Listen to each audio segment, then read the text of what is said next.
Lengkap mengenai fenomena kedatangan TNI ke lingkungan kampus ini bersama para narasumber. Bergabung saat ini Kepala Pusat Penerangan TNI Brigjen Christo Mesianturi, bergabung juga pengajar hukum tata negara dari Jentera Institut Bivitri Susanti, dan Ketua BEM seluruh Indonesia Herianto. Selamat sore semuanya, dengan Tifal apa kabar? Selamat sore, Mas Tifal. Ya, terima kasih semua sudah bergabung bersama kami. Pak Kapus, saya ke Anda dulu. Ini sudah muncul narasi ada dugaan intimidasi, ada dugaan intervensi di agenda kampus, terutama untuk dua kegiatan, di UI kemudian di UIN Semarang. Apa yang sesungguhnya terjadi? Betulkah ada intervensi dan intimidasi di sini? Ya, baik. Selamat sore, Mbak Bivitri, Mas Tifal, dan saudara sekalian. Memang akhir-akhir ini ada fenomena narasi yang menyudutkan TNI, seolah TNI mengintimidasi, mengintervensi, menghambat kebebasan aktivitas kampus dan sebagainya dan sebagainya. Tapi yang perlu kita jelaskan di sini bahwa kegiatan-kegiatan Babinsa yang di UIN Wali Songo, kemudian di Dandim yang di UI, janganlah berpikiran bahwa TNI mengintervensi atau mengintimidasi. Dari mana teman-teman tadi begitu cepatnya menyimpul itu? Saya kasih contoh yang di UI misalnya. Di UI itu Dandim menerima WA untuk diajak berdiskusi oleh seorang mahasiswa inisialnya F dan Kabakam UI berinisial AR. Nah, karena F ini sudah dikenal baik oleh Dandim, maka Dandim menyanggupi untuk datang untuk ngobrol bersama mereka. Tidak ada rencana Dandim untuk mengintervensi apapun, mencampuri urusan diskusi yang ada di kampus itu, ya. Kemudian ketika pulang, dan juga diantar oleh teman-teman mahasiswa tadi dengan bersalaman seperti yang kalau kita lihat diunggah di media sosial itu, Dani bersalaman dengan para teman-teman mahasiswa dalam keadaan tersenyum, ya, tidak intimidasi itu. Nah, justru siapa nih orang-orang yang diam-diam memotret, kemudian membuat narasi miring seolah-olah TNI mengintimidasi mahasiswa, mengintervensi kegiatan mahasiswa. Tidak ada. Kemudian yang kasus di UIN Wali Songo, nah permasalahan itu ya, Pak Rokiman, itu Sertu Rokiman, datang ke sana itu karena memang itu wilayah dia, Desa Tambak Sari. Dia adalah Babinsa di situ yang mempunyai kewajiban untuk memonitoring wilayah, apapun yang terjadi di wilayah itu dia harus tahu. Dan kebetulan seperti pengakuan yang bersangkutan karena sudah kami tanya juga, bahwa karena baru selesai libur Lebaran dan dalam suasana Idul Fitri, dia ingin bersilaturahmi dengan teman-temannya yang ada di sana. Ada para security, teman-teman yang memang sudah biasa, karena memang dia adalah Babinsa di sana. Tetapi seolah-olah dinarasikan bahwa dia sedang memantau kegiatan mahasiswa di sana. Karena diduga ada seorang berpakaian hitam yang ketika kegiatan diskusi di UIN Wali Songo, langsung dituduh bahwa itu adalah Intel TNI. Dari mana bisa menyebut bahwa itu Intel TNI? Tidak ada di situ kegiatan TNI. Sorry saya potong Pak. Konteks monitoring di kampus itu batasannya sampai di mana untuk kasus di UIN Semarang ini Pak? Dia tidak memonitoring kampus. Jadi Rokiman itu hanya datang karena hari-harinya memang dia di situ. Desa Tambak Sari itu adalah tugas dan tanggung jawab dia untuk memonitoring wilayah. Dan dia hanya bertemu dengan security yang di depan untuk bersilaturahmi. Karena kan baru dalam rangka Idul Fitri saja gitu ya. Dan dia ada di parkiran tidak masuk ke dalam areal kampus atau di auditorium itu. Nah, itu yang perlu diketahui bersama ya. Jadi dia tidak dalam rangka itu gitu. Tiba-tiba dinarasikan seperti itu karena ada orang yang diduga sebagai intel katanya yang masuk ke dalam diskusi. Nah, itu siapa? Nah, kan ada fotonya, ada gambarnya. Silakan cari. Dan tidak ada anggota TNI yang diperintahkan untuk itu sampai hari ini gitu ya. Oke, jadi dipastikan orang berkaos hitam dalam lingkungan acara di UIN Semarang itu bukan anggota TNI ya Pak? Bukan, kita pastikan itu bukan. Oke, atas penjelasan ini Mbak Bivit, sejauh mana Anda mencermati itu Mbak? Baik, terima kasih atas penjelasannya. Jadi memang yang harus dipahami adalah suasana hari-hari ini semua sedang merasa was-was. Setelah keluarnya Undang-Undang TNI, kekhawatirannya dan trauma pada masa Orde Baru itu tinggi sekali.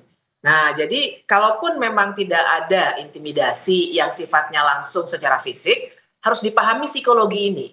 Seringkali akhirnya harus dipahami relasi antara TNI dengan warga biasa yang tidak bersenjata, tidak punya kekuatan, tidak punya pasukan, itu memang sangat besar begitu ya perbedaannya, sehingga seringkali intimidasi itu timbul secara psikologis. Barangkali tidak langsung ada catatan misalnya yang betul-betul kelihatan mencatat begitu ya, atau di gadget dan lain sebagainya, tapi tetap saja kehadiran militer di wilayah-wilayah kampus maupun wilayah-wilayah tempat aktivis berkumpul pasti menimbulkan perasaan terintimidasi. Nah, jadi kalau buat saya sih bahwa ada pencatatan ini, saya kira ini kan bukan hal yang baru juga. Semuanya paham bahwa mulai dari awal represi yang dilakukan terhadap kawan-kawan mahasiswa ini di jalanan maupun di berbagai tempat lainnya membuat rasa trauma itu tinggi.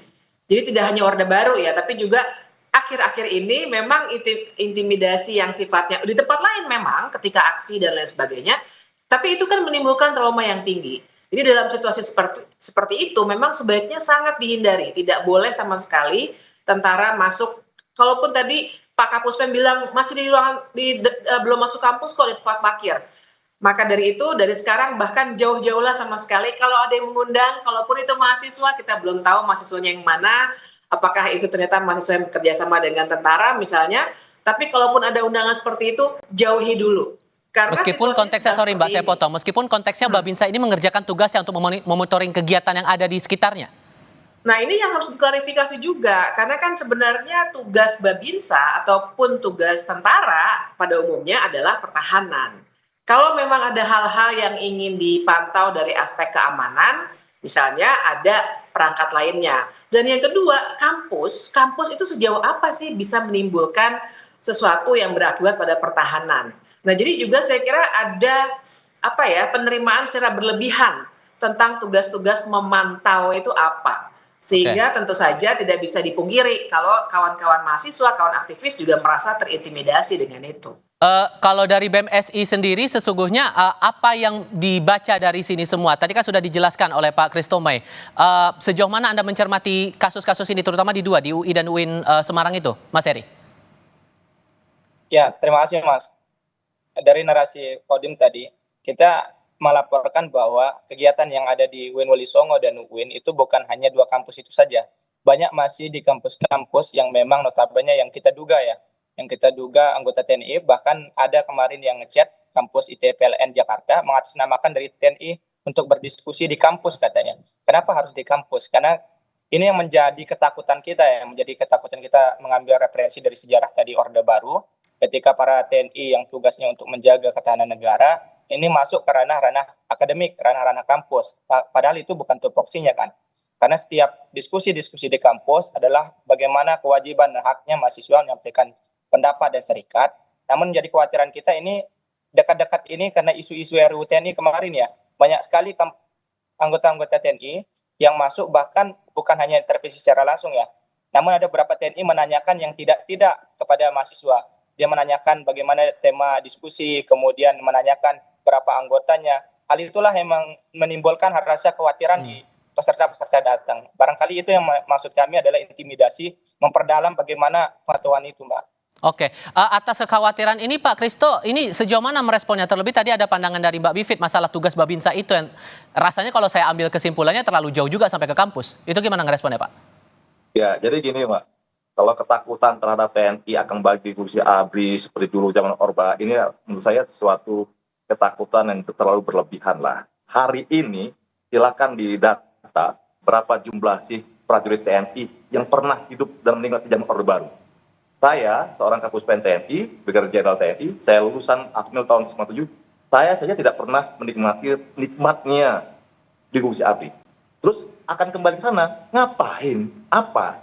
Jadi itu selalu berlebihan lah. Dan hari ini kerjasama antara mahasiswa dengan tentara itu sudah rutin kita kerjakan. Kita lakukan dan ada simbiosis mutualisme di situ. Contoh hari ini adalah kami misalnya TNI AD bekerja sama misalnya dengan TNI bekerjasama dengan universitas tertentu untuk mengembangkan drone, spin-off technology, itu nama teorinya. Kemudian kami juga bekerjasama dalam pengembangan radar.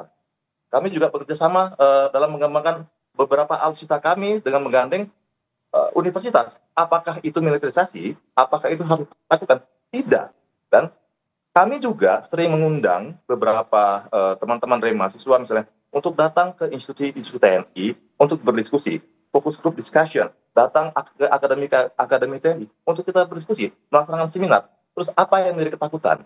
Tidak. Jadi itu terlalu menurut saya sesuatu yang terlalu berlebihan. Nah, Termasuk monitoring Babinsa yang dibilang terlalu jauh itu, Pak.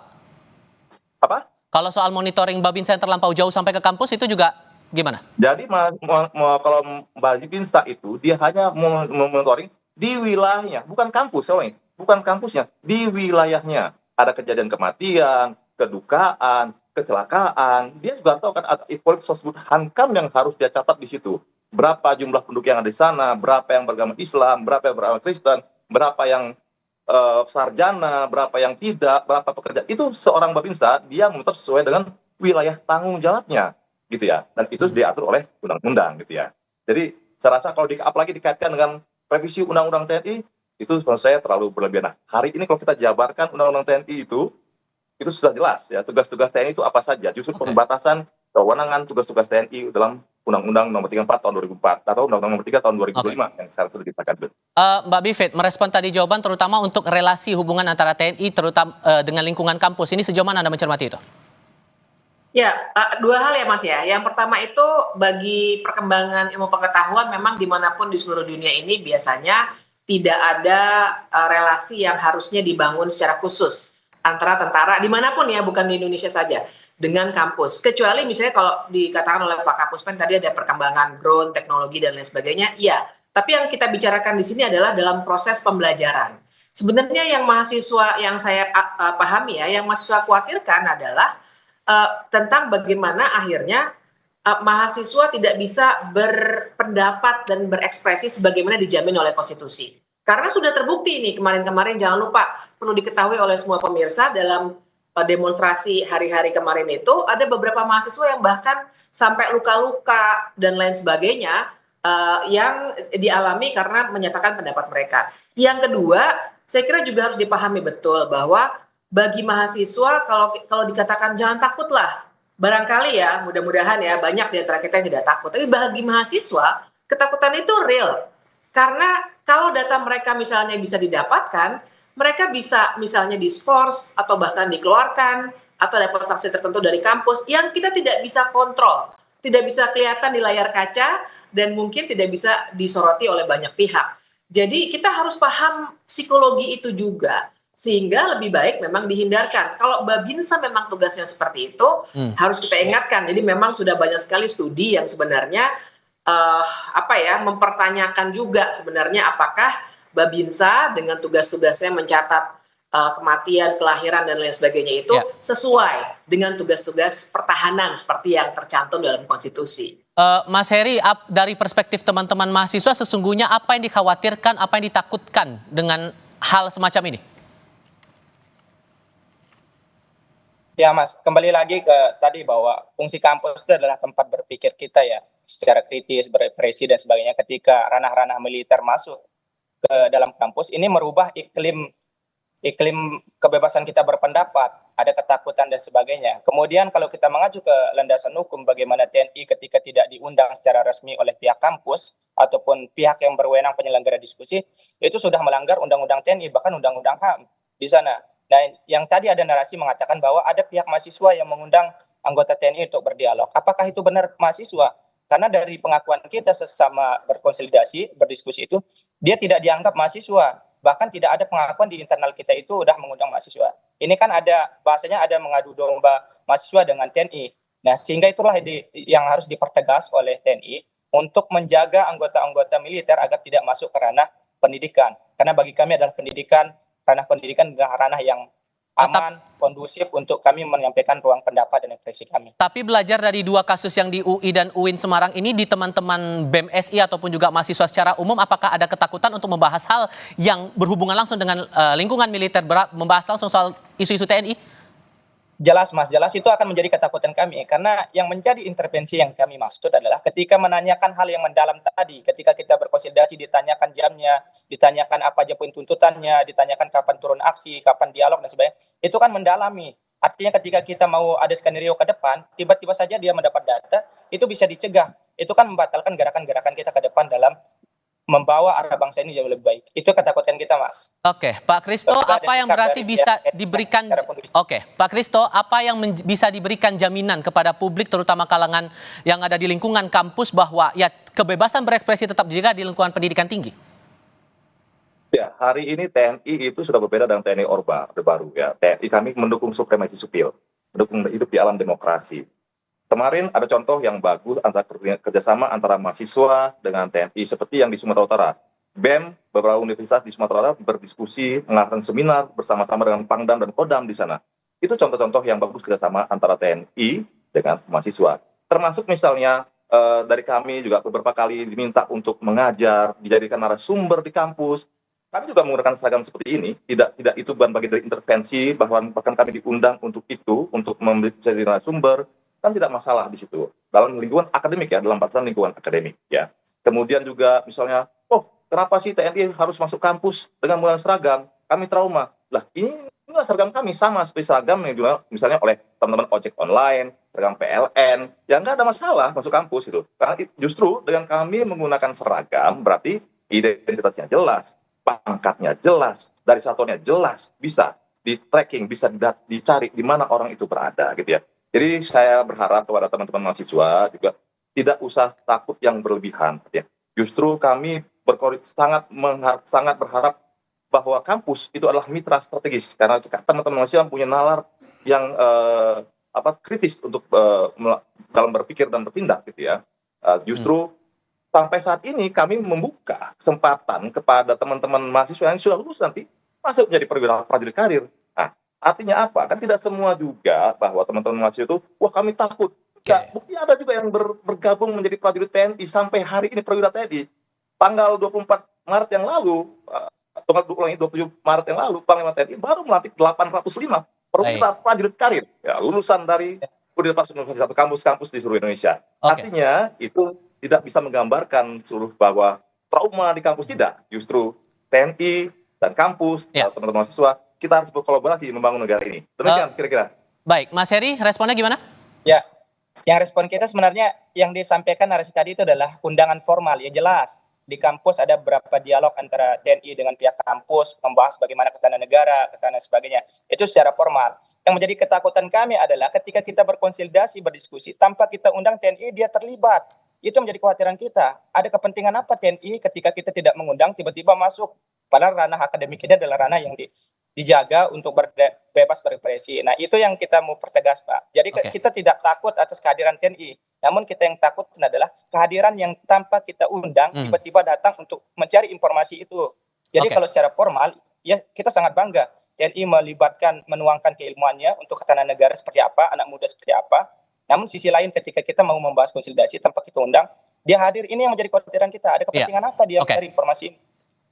Mbak Bivit, menanggapi ini singkat saja, ada supremasi sipil yang dijamin oleh TNI? Iya, kalau komitmen itu ada, tentu saja bagus sekali. Cuma yang harus dipahami memang situasi pada akhir-akhir ini. Jadi kalau memang ada hal-hal yang ingin dilakukan, sekedar untuk mengetahui, sekedar untuk tahu sebenarnya apa saja diskusinya, kan banyak cara yang bisa digunakan. Dengan situasi psikologis yang seperti ini, sebaiknya memang dihindari saja pertemuan-pertemuan itu, karena memang secara nyata menimbulkan ketakutan di kalangan mahasiswa. Senjata itu bagi kami memang menakutkan, Pak. Jadi cukup real, yang saya bisa paham apa yang dialami oleh mahasiswa, apa yang dikhawatirkan seperti itu. Mas Heri, Mbak Bivit, Pak Kristome, terima kasih banyak sudah mau berdiskusi bersama kami. Sehat selalu semuanya, selamat sore. Terima kasih.